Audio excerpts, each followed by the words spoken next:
Chemistry में आज हम लोग को जो पढ़ना है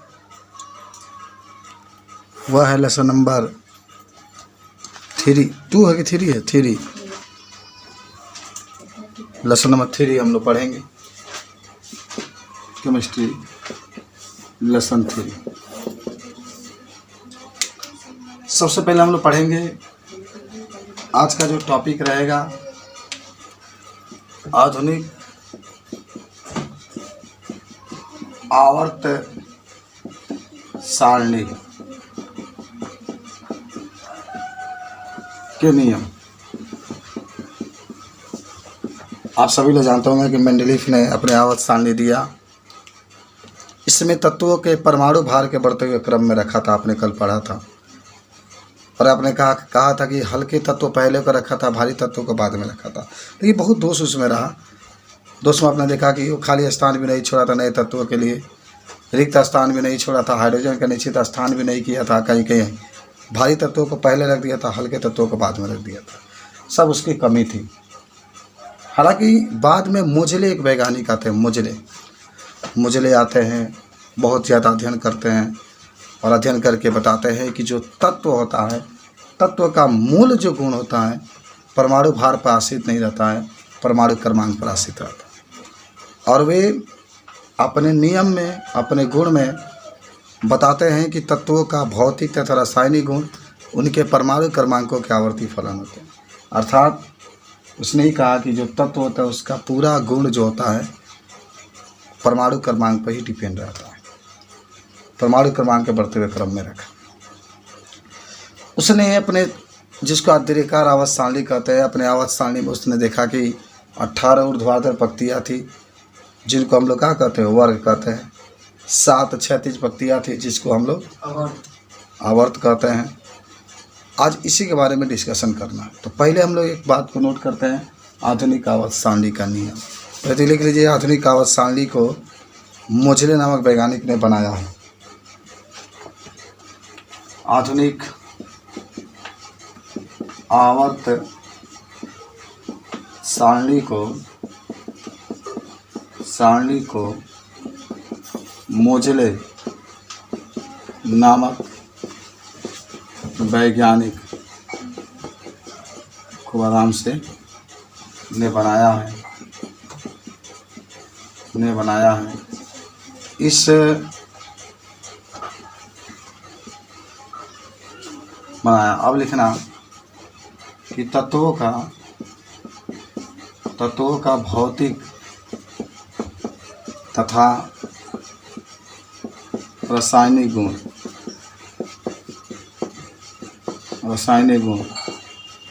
उनके परमाणु क्रमांकों के आवर्ती फलन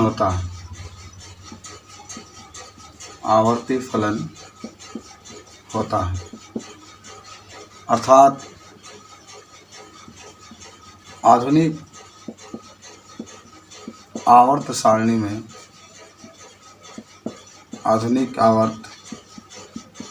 सारणी में, तत्वों को उनके परमाणु क्रमांक के बढ़ते हुए क्रम में रखा गया। उनके परमाणु क्रमांक के बढ़ते हुए क्रम में रखा गया है। बढ़ते हुए क्रम में रखा गया। ये आपका आधुनिक आवर्त सारणी का नियम है। आप इस नियम के तहत बता सकते हैं कि जो तत्व होते हैं, तत्व को उसने परमाणु क्रमांक के बढ़ते हुए क्रम में रखे हैं। जो हल्के तत्व है, जो माने जिसका परमाणु क्रमांक कम होता है उसको पहले रखा गया है, और जिसका परमाणु क्रमांक अधिक होता है उसको बाद में रखा गया है। ये आधुनिक आवर्त सारणी का नियम। और आधुनिक आवर्त सारणी के नियम को किस वैज्ञानिक ने दिया था? मुजले नामक वैज्ञानिक ने दिया था आधुनिक आवर्त सारणी। हेनरी नाम को जो नहीं। वो हिंदी का नहीं है हमें, वो जब बारह में जाएंगे ना मिटा दें। अब हम आपको पहले तो एक चीज़ है ना कि थोड़ा सा एक अंश आपको दिखा दें आधुनिक आवर्त सारणी किस प्रकार से बनाया गया है। देखिए और देखेंगे इस तरीके से आधुनिक आवर्त सारणी की संरचना है। इस तरीके से इसको बनाया गया है। देख रहे हैं, इसे यस ब्लॉक कहते हैं, इसे डी ब्लॉक कहते हैं, इसको पी ब्लॉक कहते हैं और नीचे वाला को यह ब्लॉक कहते हैं। माने जरूर आज याद कर लेना कि हमारा जो आधुनिक आवर्त सारणी है वह 4 ब्लॉकों में बांटा गया। आपसे कई बार कंपटीशन में प्रश्न पूछा जाता है कि जो आधुनिक आवर्त सारणी है हम उस आवर्त सारणी को कितने ब्लॉकों में बांटे हैं, तो आप कहेंगे कि आधुनिक आवर्त सारणी को हम लोग 4 ब्लॉकों में क्या किए हैं, बांटे हैं। कौन कौन ब्लॉक हैं भाई? तो आप तो कह सकते हैं यस ब्लॉक, एक आपका है डी ब्लॉक, एक आपका है पी ब्लॉक, एक आपका है एफ ब्लॉक। अब हम आपको एक चीज़ बताते हैं, जो यस ब्लॉक है इस यस ब्लॉक में मात्र 2 वर्ग आते हैं। वर्ग 1 माने इस तरीके से आप देखेंगे 2 वर्ग 1 और वर्ग 2 किस में आते हैं। अच्छा, ये भी आपसे प्रश्न पूछा जा सकता है कि जो ब्लॉक यस है इसमें कितने वर्ग आते हैं, कौन कौन वर्ग आते हैं, तो आप कहेंगे 2 वर्ग आते हैं, वर्ग 1 और वर्ग 2। अब आपसे कोई पूछता है कि डी ब्लॉक, तो डी ब्लॉक में आप कहिएगा कि वर्ग 3 से लेकर के वर्ग 12 तक आते हैं। माने 10 को इसमें वर्ग आएंगे, 3 4 5 6 7 8 9 10 11। तो वर्ग 3 से लेकर के वर्ग माने ऐसी रेखा खींची जाती है 12 तक डी ब्लॉक में आपके आते हैं। और वर्ग 13 से लेकर के वर्ग 18 तक, 13 से लेकर के 18 तक ये पी ब्लॉक में आता है। और डी ब्लॉक का हिस्सा काट करके यहाँ पर ला करके रख दिया गया, इसे हम लोग यह ब्लॉक कहते हैं। यस ब्लॉक में जितने भी तत्व हैं, हालांकि वर्ग 1 के तत्वों को हम लोग क्षारीय धातु कहते हैं।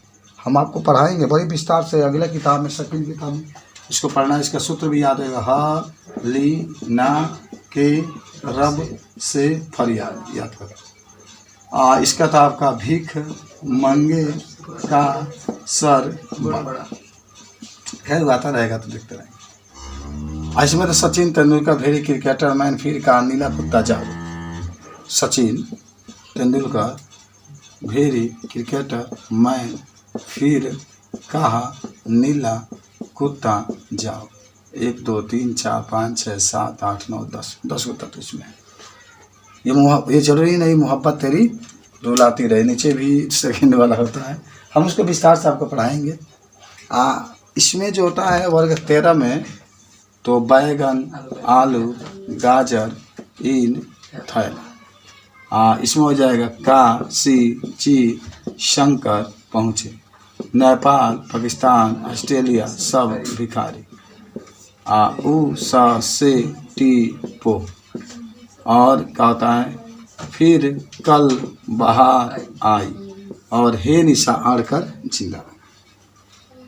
इसमें भी होता है दुकान लफड़ा में पॉइंट वगैरह जो होता है, इसमें भी हम लोग सूत्र का यूज करेंगे जब पढ़ेंगे तो बात समझे न। यस ब्लॉक में जितने भी तत्व होते हैं सब धातु होते हैं। हालांकि वर्ग 1 के तत्वों को हम लोग क्षारीय धातु कहते हैं, वर्ग 2 के तत्वों को मृदा क्षारीय धातु कहते हैं, और हालांकि डी ब्लॉक में जितने भी तत्व होते हैं ये भी सब धातु होते हैं। देखो यस ब्लॉक में, डी ब्लॉक में सब धातु, और यहाँ से आई खींच दो, ऐसे खींच दोगे ना तो इसके ऊपर जो होते हैं सब धातु पाए जाते हैं। इस रेखा पर जो होते हैं उपधातु होते हैं, और इसके नीचे जो होते हैं इसमें सब धातु आपके पाए जाते हैं। माने एगो पी ब्लॉक ऐसा ब्लॉक है जिसमें धातु धातु उपधातु सब पाए जाते हैं। ये रेखा के ऊपर अधातु होता है, रेखा पर क्या होता है उपधातु होता है, और नीचे क्या होते हैं आपके, कुछ समझ में आ रहा है मैं क्या बोल रहा हूँ। मैं चाहता हूँ कि आप सब आने वाले समय में सबसे टैलेंट आप बच्चे बने, सबसे टैलेंट, चाहे कहीं भी पढ़ें। फाइल में पढ़ते हैं तो फाइल में नंबर 1, स्थान आपका रहे। चाहे इसके लिए आपको कितना भी पढ़ना पड़े तो पढ़िए। आप महर्षि में पढ़ते हैं तो वहाँ नंबर स्थान आपका होना चाहिए। आप गंगा पढ़ते हैं तो वहाँ भी आपका नंबर स्थान होना चाहिए। इसके लिए कहा है कि बस आप जितना मैं पढ़ाता हूँ उसको तो सीखिए क्या क्या बोल रहा हूँ, सब याद हुआ। तो बताओ आवर्तसारणी कितने ब्लॉक में बांटा जाता है? Yes block, P block, D block, या ब्लॉक। यस ब्लॉक में सभी क्या होते हैं? धातु होते हैं। वर्ग एक के धातु को क्षारीय मृदा धातु और वर्ग दो के तत्वों को मृदा क्षारीय धातु। मृदा क्षारीय धातु क्या क्षारीय धातु, इसको मृदा क्षारीय धातु। हाँ, इसमें तो 16 तो सब धातु होता है। इसमें देखो वर्ग 17 के याद रखना, हाइड्रोजन तत्व कहते हैं, फिर कल बाहर आई। और वर्ग 18 के हे निसार का जीना रहना निष्क्रिय तत्व कहते हैं। 4 को ब्लॉक तो एकदम ये कॉम्पिटिशन में हर साल पूछता है कि किस वर्ग को क्षारीय धातु कहते हैं, तो वर्ग 1 के। किस वर्ग को मृदा क्षारीय धातु कहते हैं, तो वर्ग 2 के। किस वर्ग को हाइड्रोजन तत्व कहते हैं, तो वर्ग 17 के। किस वर्ग को निष्क्रिय तत्व कहते हैं, तो 18 के। ये कहानी तो सब याद हो गया। अगर हम आपसे कहें कि असंक्रमण तत्व किसे कहते हैं, कौन तत्व? असंक्रमण तत्व, तो कहेंगे यस और पी ब्लॉक को। यस और क्यों? क्योंकि इसके अंतिम के एक कोष अपूर्ण होता है। जैसे पूरा भरा रहेगा, इसका भी भरा रहेगा, इसके लिए अंतिम में एक कोष अपूर्ण होता है। तो अगर आपसे कोई पूछे कि असंक्रमण तत्व किसे कहते हैं, तो एकदम खूब आराम से कहिएगा सर यस ब्लॉक और जो पी ब्लॉक के तत्व जितने होते हैं सबको क्या कहते हैं? असंक्रमण तत्व कहते हैं। भुला जाओगे। असंक्रमण याद रखना, असंक्रमण। असंक्रमण जब भी होगा तो अ से शुरुआत में अ आता है, इसलिए शुरुआत में यस ब्लॉक आता है और अंत में क्या होता है? पी। तो यस और पी हो जाता है। यस और पी, तो यस ब्लॉक और पी ब्लॉक को असंक्रमण तत्व कहते हैं। संक्रमण तत्व किसे कहते हैं? तो डी ब्लॉक के। जो डी ब्लॉक के तत्व होता है उसे क्या कहते हैं? अच्छा, हम बता देते हैं ना कि इसमें इसके अंतिम के 2 कोष अपूर्ण होते हैं। कितने कोष? 2 कोष। आज दोनों में यस ब्लॉक में पी ब्लॉक में कितना था? 1 कोष अपूर्ण था। और जो डी वाला है इसमें 2 कोष अपूर्ण होता है। एक होता है यफ ब्लॉक। यह ब्लॉक को हम लोग कहते हैं आंतरिक संक्रमण तत्व।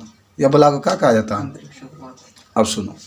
अच्छा, अगर मैं कहूँ कि बताओ किस ब्लॉक को असंक्रमण तत्व कहते हैं, तो क्या कहिएगा? यस ब्लॉक और पी ब्लॉक को असंक्रमण तत्व, और डी ब्लॉक को संक्रमण तत्व, और यह ब्लॉक को आंतरिक संक्रमण तत्व। सबसे अधिक धातु किस ब्लॉक में पाए जाते हैं? डी ब्लॉक में। कितने? 40। कितने? 40। अब सुनो, अब आधुनिक आवर्त सारणी में एक और चीज़ बताते हैं। कोई पूछता है इसमें कितने वर्ग हैं? कितने वर्ग हैं? 18 वर्ग हैं। और फिर आपसे पूछा जाता है कि किस वर्ग के धातु को क्षारीय धातु कहते हैं? तो वर्ग 1 के। किस वर्ग के धातु को मृदा क्षारीय धातु कहते हैं? 2 को। किस वर्ग को हाइड्रोजन तत्व कहते हैं? 17 को। किस वर्ग को निष्क्रिय धातु कहते हैं? 18 को। और कितने क्षैतिज पंक्तियाँ होती है? 7। कितनी? 7। अच्छा, ये भी याद कर लेना। देखो 1 2 3 4 5 6 7, यहाँ पर 1 2 3 4 5 6 7, 7 को आपके क्या पाया जाता है? आवर्त पाया जाता है। आवर्त क्षैतिज है, क्षैतिज। हैंगा रेखा खींचेगा तो क्षैतिज, ऐसा खींचोगे तो ऊर्ध्वाधर होता है। बोलो कोई दिक्कत है? अगर मैं आपसे कहूँ कि बताइए कितने वर्ग पाए जाते हैं इसमें, तो बता देंगे? कितने वर्ग? 18। अच्छा बताओ, किस वर्ग को क्षारीय धातु कहते हैं? किस वर्ग को मृदा क्षारीय धातु कहते हैं? किस वर्ग को हाइड्रोजन तत्व कहते हैं? किस वर्ग को निष्क्रिय तत्व कहते हैं? असंक्रमण तत्व किस ब्लॉक को कहा जाता है? यस ब्लॉक और पी ब्लॉक। संक्रमण तत्व किसको? आंतरिक संक्रमण तत्व या ब्लॉक के अंतिम 3 गो उपकोष खाली जाता है, इसीलिए हम लोग इसको आंतरिक संक्रमण तत्व कहते हैं। बताओ, अब हम आपको आवर्त के बारे में थोड़ा सा बताना चाहता हूँ कि ये भी जानिए। देखिए फटाफट सुनिए। जो आवर्त 1 है, आवर्त का है 1 है, इस आवर्त में मात्र 2 तत्व हैं। कितने तत्व हैं? 2। एक हाइड्रोजन और एक हीलियम। माना कहेंगे कि जो आवर्त 1 इसमें 2 तत्व उपस्थित है, इसलिए इसको कौन तत्व कहते हैं? अति लघु आवर्त कहते हैं। कौन आवर्त कहते हैं? अति लघु आवर्त कहते हैं। वर्ग 2 और वर्ग 3 में 18 तत्व हैं, तो इसको लघु आवर्त कहते हैं। वर्ग 4 और 5 में 18 तत्व होते हैं, तो दीर्घ आवर्त के तत्व तो कहलाते हैं। 6 और 7 में 32 होता है, यहीं से हिट हो जाता है ऊपर, तो अति दीर्घ आवर्त कहते हैं। ठीक है, तो ये आधुनिक आवर्त सारणी का। लेकिन इसमें एक ऐसा ब्लॉक का नाम आपको बताना है जिसमें धातु, अधातु, उपधातु सब पाए जाते हैं। किसमें? हाँ, तो चलो अब तनी एक हेडिंग बना लो, कुछ सीखे बताओ पहले, जितना मैं डिस्कशन किया ये आपकी पूरी आवर्त सारणी का डिस्कशन है। अब हेडिंग बना लो कि आधुनिक आवर्त सारणी के विशेषता। केमिस्ट्री तो बहुत ही हिट लगता है आपको, कोई यार दिक्कत नहीं होना चाहिए।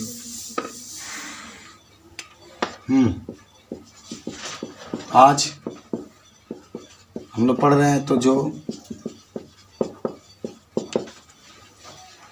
आ जाओ हेडिंग बनाना आपको कि आधुनिक आवर्त सारणी के लक्षण या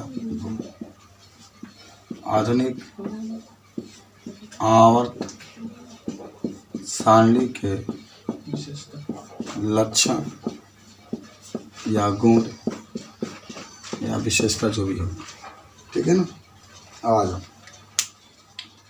आपको बता दें पहला कि आधुनिक आवर्त सारणी में समान गुणों वाले तत्वों के एक पास क्या किया गया, रखा गया। लिख लो, आधुनिक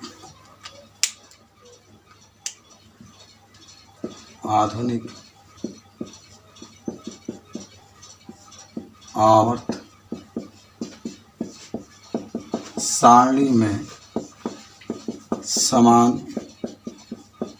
गुण वाले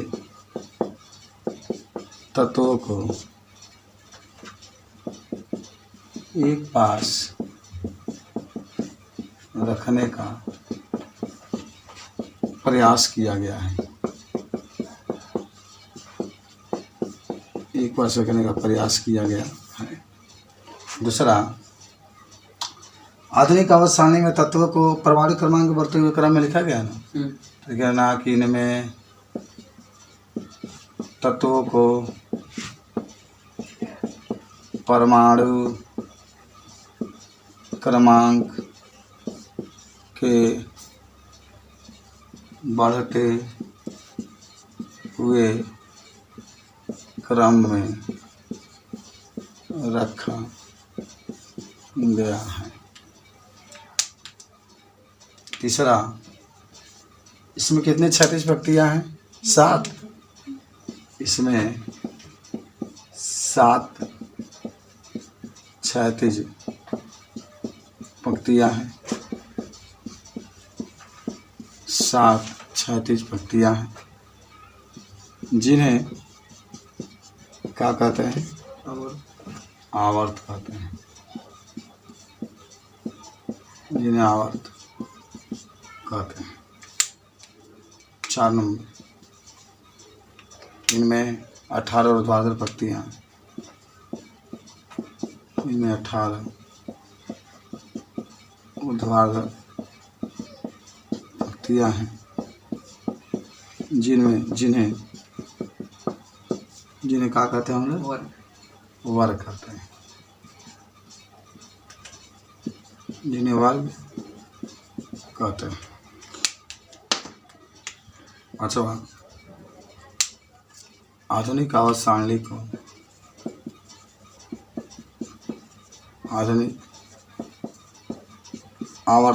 को चार ब्लॉकों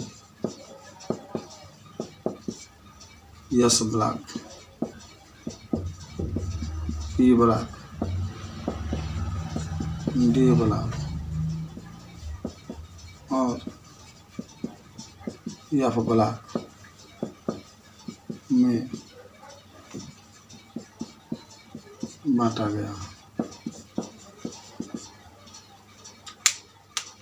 ठीक है। आधुनिक आवर्त सारणी को 4 ब्लॉकों S block, P block, D block और एफ ब्लॉक में बांटा गया। ये कौन लिख लेना, पहले इतना लिख लो।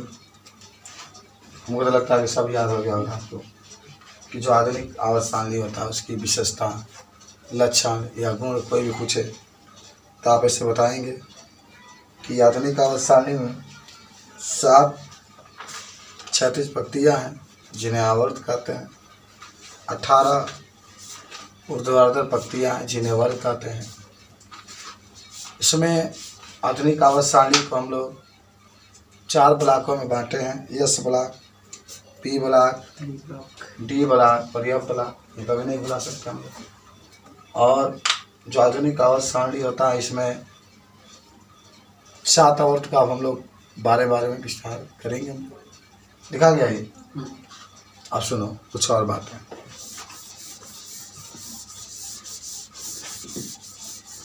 मैं पूछ रहे आपसे कुछ और बातें हम लोग अध्ययन करेंगे कि असंक्रमण तत्व, असंक्रमण तत्व, इंट्रांजिटिव तत्व कहते हैं। अच्छा आपको बता दें असंक्रमण तत्व अभी जस्ट हमने पढ़ा था कि जो यस ब्लॉक और पी ब्लॉक के जो तत्व होते हैं उसे असंक्रमण तत्व कहते हैं। याद करो था नहीं क्या होता है असंक्रमण तत्व? यस और पी ब्लॉक। क्यों कहते हैं? क्योंकि इसके अंतिम के एक उपकोष क्या होता है? खाली रहता है, नहीं भरा होता। तो लिख लो कि ये बार पढ़े में ठीक लगेगा ना। यस ब्लॉक और पी ब्लॉक के तत्वों को असंक्रमण तत्व कहते हैं। यस ब्लॉक और पी ब्लॉक के तत्वों को असंक्रमण तत्व कहते हैं क्योंकि इसके अंतिम के एक उपकोष अपूर्ण रहता है, अपूर्ण रहता है। याद करो। अच्छा इसी में हम बता देते तनी आपको क्षारीय धातु, क्षारीय धातु याद है? क्षारीय धातु किसे कहते हैं? लिख लो वर्ग एक के तत्वों को, वर्ग एक के तत्वों को क्षारीय धातु कहते हैं। वर्ग एक के तत्वों को क्षारीय धातु कहते हैं। उदाहरण में हाइड्रोजन, लिथियम, सोडियम,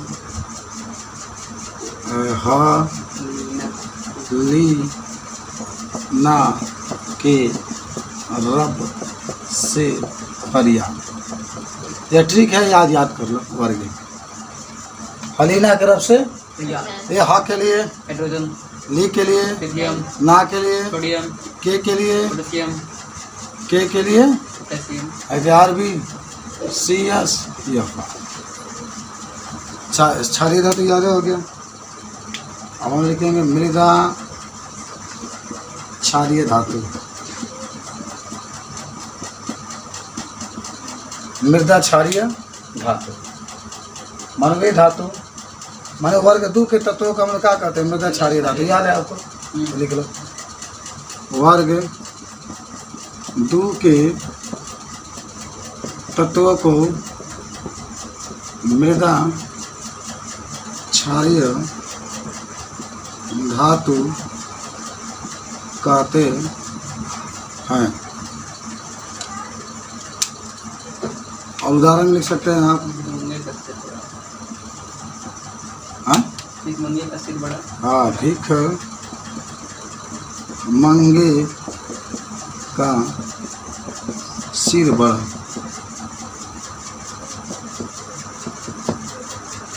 टाइबेरियम,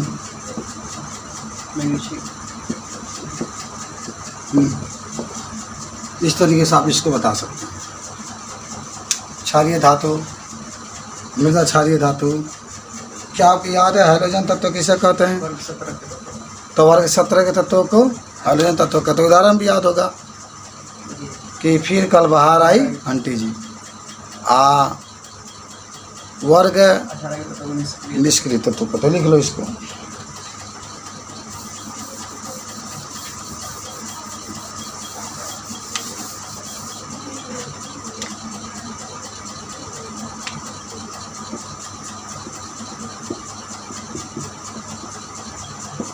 हाइड्रोजन तत्व। देखो वर्ग 17 के तत्वों को हाइड्रोजन तत्व कहते हैं। और उदाहरण में लिख रहे हैं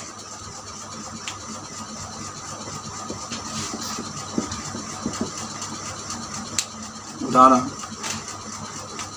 फिर कल बाहर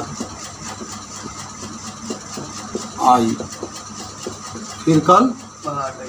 फिर कल बाहर आइए देख लो, एक ऐसा धातु है ये जो किस अवस्था पाया जाता है, द्रव।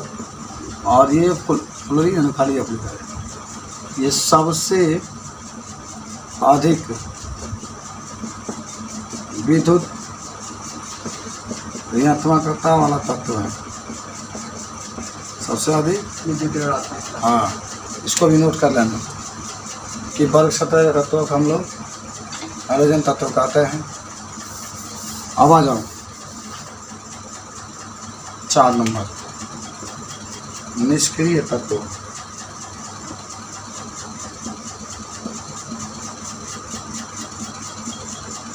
निष्क्रिय तत्व ऐसे कहते हैं अक्रिय तत्व।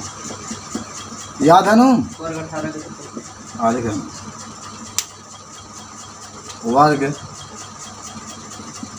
18 के तत्वों को निष्क्रिय तत्व कहते हैं।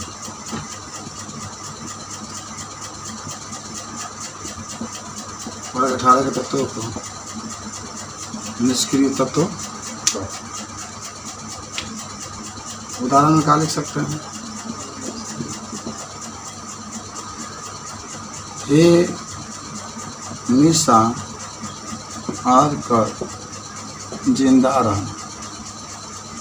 हे निशा हार कर जिंदा, हे के लिए हीलियम,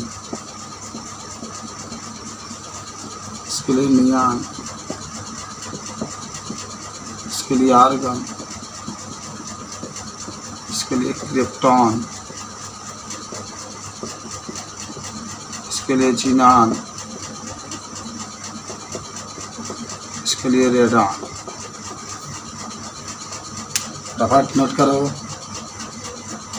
तनी याद भी कर लो यार। ये सब ठीक है, देखो कंपटीशन में जाओगे तो पूछ देगा कि कौन कौन तत्व हैं जिसको हम निष्क्रिय तत्व मान सकते हैं। ये तत्व के बारे में आपको दिखा दिया जाता है कि एक तत्व निष्क्रिय। अब आ जाओ जिसका नाम होगा संक्रमण तत्व। संक्रमण तत्व। अच्छा बता दो, कोई आपसे पूछे संक्रमण तत्व किसे कहते हैं? बता दो। हाँ लिख लो, डी ब्लॉक के तत्वों को संक्रमण तत्व कहते हैं। डी ब्लॉक के तत्वों को संक्रमण तत्व कहते हैं। ठीक है,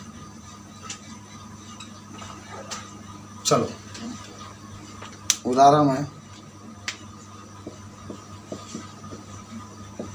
सोडियम तो नहीं आएगा, लेकिन पोटेशियम, जिंक लिख सकते हैं, कॉपर लिख सकते हैं, निकल लिख सकते हैं, हाँ एजी लिख सकते हैं, सोना लिख सकते हैं। सब ये संक्रमण तत्व। ठीक है, और आगे लिखना संक्रमण तत्व के नोट में पहला संक्रमण तत्वों की कुल संख्या 40 है। संक्रमण तत्वों की कुल संख्या कितनी है? 40 है। दूसरा, सभी संक्रमण तत्व धातु हैं। तीसरा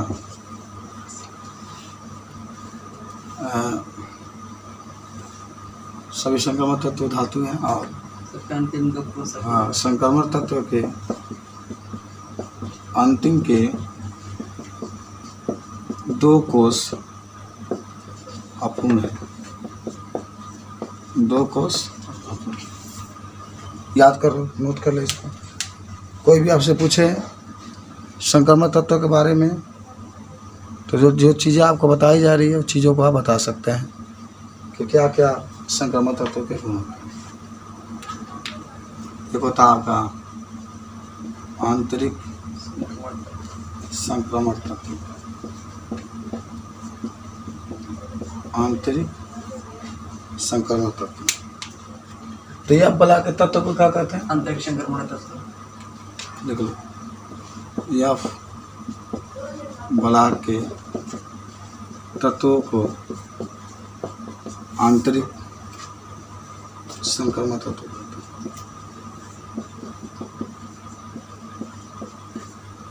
आंतरिक संक्रमण तत्व कहते हैं। नोबियम उदाहरण है,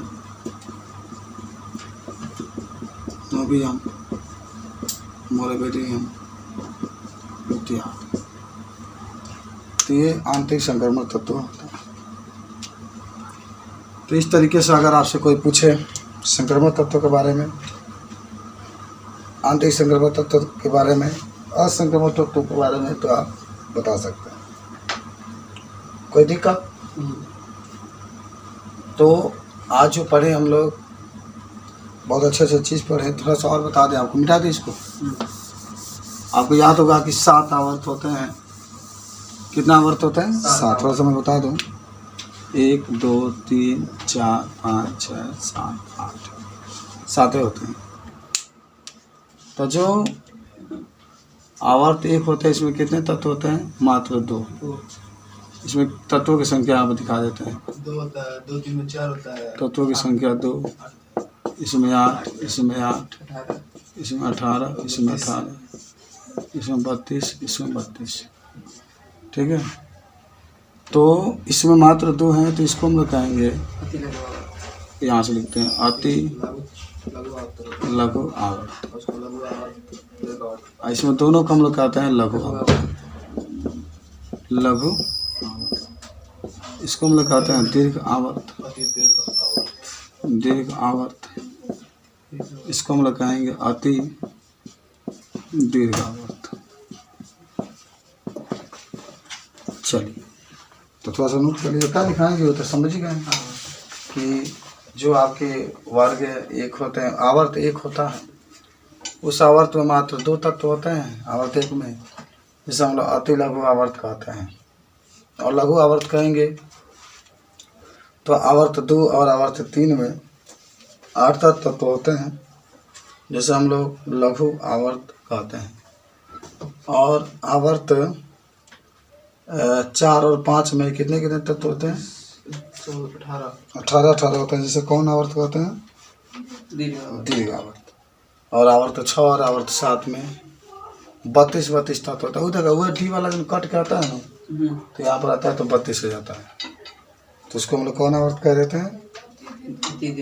अति दीर्घ आवर्त कह देते हैं। तो ये सब बात आपको आज केमिस्ट्री के अंतर्गत सिखाया गया। और आपसे कोई पूछता है चीज़ को तो आप बता सकते हैं। कल इसका आगे कुछ और हम लोग बातें करेंगे। हालांकि बहुत बढ़िया पाठ है ये पाठ से आप एक 12 की तैयारी भी करते चलेंगे कि बाद में आपको 12 की अगर पढ़ाई हो तो उसको भी करने में आपको दिक्कत ना हो। तो इस तरीके से मान लो आज की पढ़ाई हम लोग यहीं तक रखते हैं।